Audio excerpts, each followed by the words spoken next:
Hello guys, इस समय में फिर से आपका स्वागत है। दोस्तों हम बात करते हैं यहाँ पे स्मॉल कैप म्यूचुअल फंड में अगर हम इन्वेस्टमेंट करते हैं, अगर सिर्फ 1000 रुपये इन्वेस्टमेंट करते हैं मंथली, तो हमारे कितना का फंड तैयार होता है 20 सालों में। दोस्तों कौन कौन से ऐसे म्यूचुअल फंड है जो हमें अच्छा ग्रोथ देता है, वहाँ पे हम इन्वेस्टमेंट करेंगे। जो हमें 18% से 20% से कम ग्रोथ देता है हम उसमें इन्वेस्टमेंट नहीं करेंगे। हम यहाँ पे स्मॉल कैप की बातें करेंगे, मिड कैप की बातें करेंगे, लार्ज कैप की बातें नहीं करेंगे। दोस्तों यहाँ पे बताना चाहूँगा कि आप कोविड के समय में अगर ध्यान दिए होंगे तो देखे होंगे कि जो हमारा स्मॉल कैप म्यूचुअल फंड था, मिड कैप म्यूचुअल फंड था या फिर लार्ज कैप म्यूचुअल फंड था, तीनों में जो डिफरेंस है फ्लक्चुएशन का वो मैं बता रहा हूँ कि अगर हमारा स्मॉल कैप म्यूचुअल फंड अगर 20% डाउन गया था दोस्तों, तो वो फिर ऐसे 6 महीने से 8 महीने के अंदर में अचीव कर लिया 20%। बट हमारा जो मिड कैप या फिर लार्ज कैप जिसने 15% 10% का भी डिफिशिएट गया था, कम हुआ था उसका ग्रोथ, तो वो दोस्तों वो भी अचीव कर लिया है। वो 7-8 महीने में अचीवमेंट कर लिया आपने ग्रोथ को। दोस्तों हम यहाँ पे एक चीज़ और बताना चाहेंगे कि जब हमारा फ्लक्चुएशन होता है किसी भी कारण, बस कोविड के कारण, पॉलिटिक्स के कारण या किसी भी कारण से हमारा फ्लक्चुएशन होता है म्यूचुअल फंड के ग्रोथ रेट में, तो हम देखते हैं ये 6 से 7 महीने में वो फिर ऐसे कवर कर लेता है। तो हम फिर दोस्तों लार्ज कैप में इन्वेस्टमेंट क्यों करने जाएँ, जो हमारा कम से कम ग्रोथ होता है और रिस्क भी कम होता है यहाँ पे, बट हमारा जो ग्रोथ रेट है वो वहाँ पे बहुत ही कम होता है। इसलिए अगर हम यहाँ पे इन्वेस्टमेंट करते हैं तो हमारा ग्रोथ रेट बहुत ही कम होगा। अगर हम मिड कैप में इन्वेस्टमेंट करते हैं या फिर स्मॉल कैप में इन्वेस्टमेंट करते हैं तो हमारा जो इन्वेस्टमेंट करने का जो तरीका है, या फिर ऐसे हम कहते हैं कि जो हम इन्वेस्टमेंट करते हैं उसमें ग्रोथ हमारा ज़्यादा मिलता है। चलिए बातें करते हैं। अगर हम 1000 रुपये मंथली इन्वेस्टमेंट करते हैं 20 सालों के लिए और हमारा ग्रोथ रेट है सिर्फ 22%, हम कैलकुलेट करते हैं तो हमारा कितना का फंड तैयार होता है। दोस्तों आप यहाँ पे देख रहे हैं हमने 1000 रुपये मंथली इन्वेस्टमेंट कर रहे हैं और 20 सालों के लिए कर रहे हैं।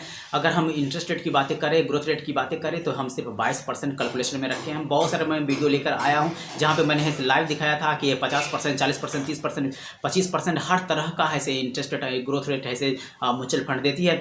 बट अगर हम यहाँ पे सिर्फ 22% के हिसाब से ही कैलकुलेशन करते हैं तो हम देखते हैं कि हमारा 2,40,000 रुपये का सिर्फ इन्वेस्टमेंट हुआ है और 42,91,000 रुपये का फंड तैयार हो गया है। दोस्तों 42,91,000 रुपये का फंड तैयार हो गया है। मैं यहाँ पे स्क्रीनशॉट लगा दिया हूँ, आप वहाँ पे देख सकते हैं। चलिए हम बातें करते हैं। अगर हम सिर्फ ड्यूरेशन बढ़ाते हैं, 1000 रुपये मंथली इन्वेस्टमेंट करते हैं और हम 20 सालों की जगह पे 25 साल के लिए इन्वेस्टमेंट करते हैं, मतलब 5 साल ड्यूरेशन और बढ़ा देते हैं, तो हमारे कितना का फंड तैयार होता है। सेम इन्वेस्टमेंट हमने वहाँ पे 20 सालों के लिए लिया था, यहाँ पे हम 25 सालों के लिए ले रहे हैं। दोस्तों हमारा जो इन्वेस्टमेंट अमाउंट है वो हमारा 1000 रुपया ही है और ग्रोथ रेट है वो भी सेम 22% ही है। आप पीछे करके भी देख सकते हैं और यहाँ पे भी स्क्रीनशॉट में आप देख ही रहे होंगे। यहाँ पे हम देख रहे हैं हमारा सिर्फ 3 लाख रुपया का इन्वेस्टमेंट हुआ है। दोस्तों सिर्फ हमारा 60,000 रुपया ही बढ़ा है पिछले इन्वेस्टमेंट से, और जो हमारा जो ग्रोथ रेट है दोस्तों वो भी सिर्फ 22% है। और आप यहाँ पे देख रहे हैं कि हमारा 1,28,75,000 रुपये का फंड तैयार हो गया है।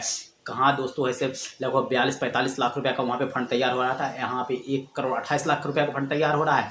आप 5 साल में कंपाउंडिंग को भी यहाँ पे देख रहे हैं। 5 साल में जो कंपाउंडिंग मिलता है उसका यहाँ पे कमाल है दोस्तों, जबरदस्त जो रिटर्न मिल रहा है 22%, और कंपाउंडिंग जो है उसका कमाल आप यहाँ पे देख रहे हैं। जो हमारा रिटर्न दोस्तों 1,28,00,000 रुपये का। चलिए हम बात करते हैं, अगर हम इसे 30 साल के लिए इन्वेस्टमेंट करते हैं कंटिन्यू, तो हमारा कितना का फंड है इसे तैयार होता है। आप सोच भी नहीं सकते हैं कि सिर्फ 1000 रुपये मंथली इन्वेस्टमेंट करके हमारा ऐसे 3,84,00,000 रुपये का फंड तैयार हो जाएगा। अगर हम इन्वेस्टमेंट करते हैं सिर्फ 1000 रुपये मंथली, हमारा कैलकुलेशन जो है वही 22% ग्रोथ रेट है और हमने सिर्फ 25 साल से 30 साल के लिए अपने इन्वेस्टमेंट प्लान को ऐसे कंटिन्यू कर रखा है, तो हमारा जो इन्वेस्टमेंट है वो हमारे 3,84,00,000 मतलब लगभग 4 करोड़ रुपये का तैयार हो जा रहा है। सिर्फ 1000 रुपये इन्वेस्टमेंट हम कर रहे हैं। ये दोस्तों सबके लिए पॉसिबल है, किसी के लिए भी पॉसिबल हो सकता है जो है सिर्फ 10,000 कमा रहे हैं, 15,000 कमा रहे हैं, 20,000 कमा रहे हैं, सैलरी पर्सन है या फिर से डेली बेसिस है, कोई भी इन्वेस्टमेंट कर सकते हैं अगर वो चाहते हैं करोड़पति मरना। दोस्तों अदरवाइज जो कंगाल होकर मरना चाहते हैं वो कंगाल होकर मरेंगे, वो इन्वेस्टमेंट नहीं करेंगे। और जो चाहते हैं कि हम करोड़पति बने दोस्तों,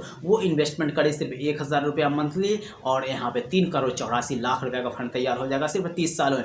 मतलब अगर आप 30 साल के हो चुके हैं और फिर इन्वेस्टमेंट करना शुरू करते हैं तो दोस्तों आपके रिटायरमेंट के टाइम पे जब आपका एज होगा 60 साल, आप पाएंगे लगभग 4 करोड़ का फंड। दोस्तों 3,84,00,000 रुपये का फंड, आप बिलीव नहीं कर पाएंगे। आप कैलकुलेशन भी कर सकते हैं, मैं स्क्रीनशॉट यहाँ पे लगा रहा हूँ कैलकुलेशन का, आप देख सकते हैं दोस्तों। Thank you.